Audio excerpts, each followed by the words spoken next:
5 years ago, if you told me I'd be sitting in a $50 million penthouse overlooking Central Park, I would have laughed. Back then, I was just Michael Chin, the family disappointment, crouched over a computer in my parents' basement while my older brother, David, climbed the corporate ladder at Goldman Sachs. Still wasting time with your coding. My father's voice boomed down the basement stairs. Your brother just made junior partner. What have you accomplished today? I minimized my screen, hiding lines of code that would later become the foundation of Nexus Technologies. I'm working on something important, Dad. Important? He descended the stairs, his expensive shoes clicking against each step. You dropped out of business school to play with computers. You're 24, living in our basement, while David is already managing millions. I tried to explain about the blockchain technology I was developing, the potential to revolutionize digital security. But he wasn't listening. He never did. That night at dinner, my mother pushed a job listing across the table. David's firm is hiring entry-level analysts. He can put in a good word. I don't want to be an analyst, I said, pushing the paper back. My project is nearly ready for beta testing. I just need a few more months. Months? My father slammed his hand on the table. We've given you years, living here rent-free, eating our food, while you chase some tech fantasy. David smirked over his wine glass. Not everyone can handle the real business world, Dad. Some people prefer to hide behind screens. I gripped my fork tighter, remembering the nights I'd helped David with his college math homework, explained basic programming concepts he couldn't grasp. Now he was the golden child, and I was the failure. Michael, my mother's voice turned pleading, be reasonable. You had such promise. Your MBA was paid for. The connections we built for you. I don't want connections. The words burst out louder than intended. I want to build something that matters. My security protocol could protect millions of people's data. Enough. My father stood up, his face red. I've had enough of this nonsense. Either you take the analyst position or you get out. No more free rides. The silence that followed felt eternal. I looked at my mother, hoping for support, but she just stared at her plate. David's smug expression said everything. He'd been waiting for this moment. Fine, I said quietly, standing up. I'll leave. Don't be dramatic, my mother started, but I was already heading to the basement. I had prepared for this possibility. My laptop, external drives, and essential belongings were packed within an hour. Years of work, countless lines of code, and an idea I knew would change everything. All fitted into one backpack and a small suitcase. You're really leaving? David leaned against the front door, watching me pack my car. Over some computer program. It's not just a program, I said, slamming the trunk shut. But you wouldn't understand that. He shrugged. When you fail, and you will fail, don't come crying to me to fix things. That's what big brothers are supposed to do, right? I got into my car without responding. Through the rearview mirror, I saw my parents watching from the window, probably already regretting their ultimatum. But it was too late. That night, I crashed on my best friend Tom's couch. He was the only person who truly understood what I was building. They kicked you out. Tom handed me a beer, shaking his head. Over Nexus? If they only knew what you're sitting on. I took a long sip. They'll know soon enough. The prototype is almost ready. We just need funding, Tom finished. He worked at a venture capital firm, the same one that had already rejected my proposal twice. Look, I might have a lead. A private investor. She's unconventional, but she gets tech. 2 days later, I met Sarah Winters in a hole-in-the-wall coffee shop. She wore ripped jeans and a faded hoodie, nothing like the suit-clad investors who dismissed my ideas before. Show me, she said simply, opening a battered laptop. For 3 hours, I walked her through the code, explaining how Nexus could revolutionize digital security.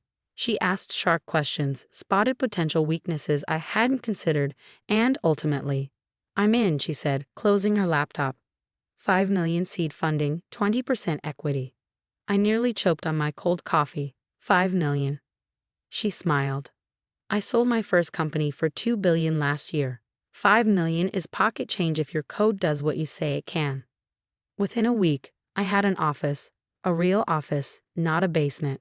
Tom quit his job to join as CTO, and Sarah's connections brought in top talent from Silicon Valley. The next 18 months were a blur of coding, testing, failing, and rebuilding. I slept on an air mattress in my office, surviving on ramen and coffee. Every time we hit a wall, I thought of my father's dismissive words, David's smug smile, and pushed harder. Then came the breakthrough. Our security protocol didn't just work, it was revolutionary. Major tech companies started calling. Government agencies showed interest. Investors who had ignored us were suddenly desperate to get in. Nexus Technologies' first round of funding raised $100 million. The second round brought in $500 million. But I kept my name out of the press, using Sarah as the public face of the company. The mysterious founder of Nexus became a topic of speculation in tech circles, but few connected it to the quiet coder who'd been kicked out of his parents' basement. I bought the penthouse because Sarah insisted I needed a proper home, but I rarely spent time there. The office was my real home, where I continued refining the technology that would eventually make Nexus a household name. One morning, Tom burst into my office, his face pale. "Michael, you need to see this." He handed me his tablet. On the screen was a news article. Goldman Sachs suffers major data breach, millions of client records exposed. And below that, David Chen, junior partner, under investigation for security protocol failures. My brother, the golden child, had ignored warnings about outdated security systems, leading to one of the largest data breaches in banking history. As I read the article, my phone buzzed. A text from my mother, the first contact in 5 years. "David's in trouble. Please come home. We need to talk." I leaned back in my chair, looking out at the Manhattan skyline. Tomorrow, Nexus Technologies would announce its revolutionary security protocol, already secretly acquired by major banks, except Goldman Sachs, who had refused to meet with us, thanks to my brother's influence. Tomorrow, the world would learn that the mysterious founder of Nexus Technologies, now valued at over $20 billion, was the same useless son who'd been kicked out for playing with computers. I picked up my phone and typed a simple response. "I'll be there." The familiar street looked smaller than I remembered. My Tesla quietly pulled up to the house where I'd spent 24 years of my life, its pristine exterior masking the turmoil inside. Tom's voice came through my earpiece. "The press release is ready. Should we hold it?" "No," I said, watching my father pace behind the living room window. "Release it at 9 a.m. as planned. They should know before the rest of the world does." I straightened my casual black sweater, worth more than my father's car, but deliberately understated, and walked to the door. Before I could knock, it swung open. "Michael." My mother pulled me into a desperate hug. "Thank goodness you're here. David, he's in the study with your father. It's terrible." I followed her inside, knowing how little had changed. The same family photos lined the walls. David's graduations, promotions, achievements. My academic awards were conspicuously absent, relegated to storage years ago. In the study, David sat slumped in our father's leather chair, his perfect suit wrinkled, his arrogant smile replaced by dark circles under his eyes. Father stood by the window, looking older than his 60 years. "Little brother," David attempted his usual condescending tone, but it fell flat. "Come to witness the family crisis." I took a seat across from him. "I heard about the data breach. 12 million client records exposed. That's significant." "It's a nightmare," my father interjected. "The regulatory fines alone could bankrupt us. David's career, our family's reputation." My phone buzzed. A message from Sarah. "CNBC wants an interview of the Nexus announcement. Still no." I typed a quick no comment and looked up at my family. There might be a solution. David leaned forward. "Money? Do you have money, Michael? I know you've been doing some tech work." "Some tech work," I repeated softly. "Yes, you could say that." My father sighed heavily. "Michael, if you can't help substantially, we need to focus on real solutions. Perhaps if he'd stayed in business school, built proper connections." The grandfather clock in the hall chimed 9 times. Right on schedule, all our phones buzzed simultaneously. David checked his screen first. His face went white.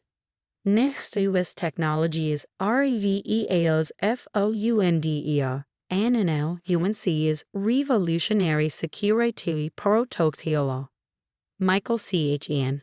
"The BOLIO behind TCG's most mysterious empire." Nen XUS FOUNDERS NE to worth estimated at $15 billion. My father grabbed David's phone, his hands shaking as he read. My mother let out a small gasp. This is impossible, David stammered. You're the useless son. I finished. The one wasting time with computers in the basement. Yes, that's me. Also the founder and CEO of Nexus Technologies. My father sank into a chair. 15 billion? 20 actually, after this morning's market opening. I pulled out my laptop. Would you like to see what I was working on in that basement? For the next 30 minutes, I walked them through the same presentation I'd given Sarah years ago. But this time, instead of ripped jeans and a hoodie, I wore a designer sweater. Instead of begging for investment, I was offering salvation. Nexus's security protocol could have prevented Goldman's data breach, I explained. We tried to sell it to them 6 months ago, but someone. I looked at David, convinced the board not to waste time with an unknown startup. David's face crumpled. I didn't know, I never thought, that your useless little brother could build something worthwhile. My mother touched my arm gently. Michael, we were wrong. So terribly wrong. Can you ever forgive us? I stood up, walking to the window where I'd once watched them celebrate David's successes. Forgiveness isn't the issue. Trust is. For 5 years, you never tried to contact me. Never wondered if I might succeed. You chose your version of success over your son. We can fix this, my father said quickly. As a family, your company, your connections, we could work together. No, the word fell like a stone in a quiet room. I didn't come here to merge our worlds. I came to give you a choice. I opened my briefcase and pulled out 3 documents. Option 1, Nexus provides Goldman Sachs with our security protocol at market rate, around $300 million. David keeps his job, albeit demoted. The family reputation survives. They leaned forward eagerly, but I held up my hand. Option 2, I purchased controlling interest in a firm through a hostile takeover, which my team has already prepared. I'll protect the clients, but the Chen family loses everything. You wouldn't, David whispered. The same way you wouldn't sabotage my investor meetings, spread rumors about my company. I have the emails, David. My father stood up, straightening his shoulders. You're bluffing. Even with your money, the board would never. 6 board members are already committed. I cut in. I've spent 5 years building relationships while you were dismissing me as a failure. Funny how that works. The room fell silent except for the gentle hum of my laptop. On the screen, Nexus's stock price climbed higher by the minute. Why are you doing this? My mother asked softly. Because success isn't just about money. It's about integrity. Values. Things this family forgot long ago. I stood up, gathering my belongings. You have until midnight to decide. My lawyers will be waiting. David jumped up. Wait. We're still family. You can't just. Family? I turned back. Family supports each other. Family believes in each other. You were never my family. You were my critics, my doubters, my obstacles. The people who believed in me? They're my family now. As if on cue, my phone rang, Sarah's face lighting up the screen.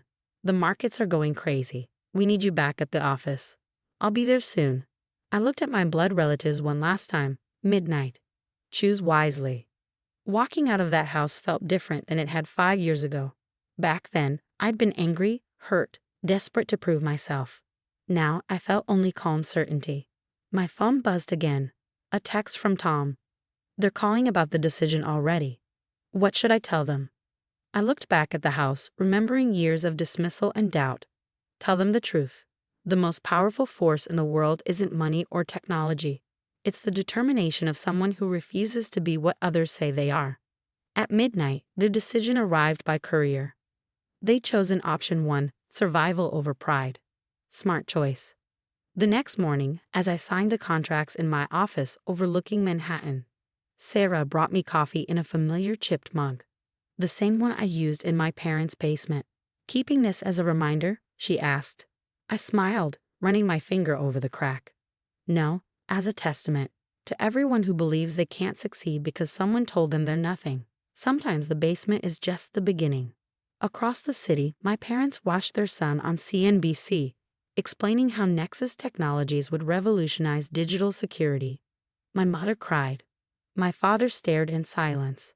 David probably turned off the TV. But I wasn't watching. I was in my lab, working on the next breakthrough. Because success isn't about proving others wrong.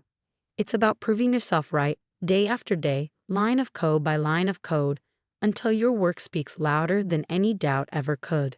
The basement kid they kicked out now commanded an empire. But more importantly, he'd built something that mattered. And that was worth more than all the billions in the world.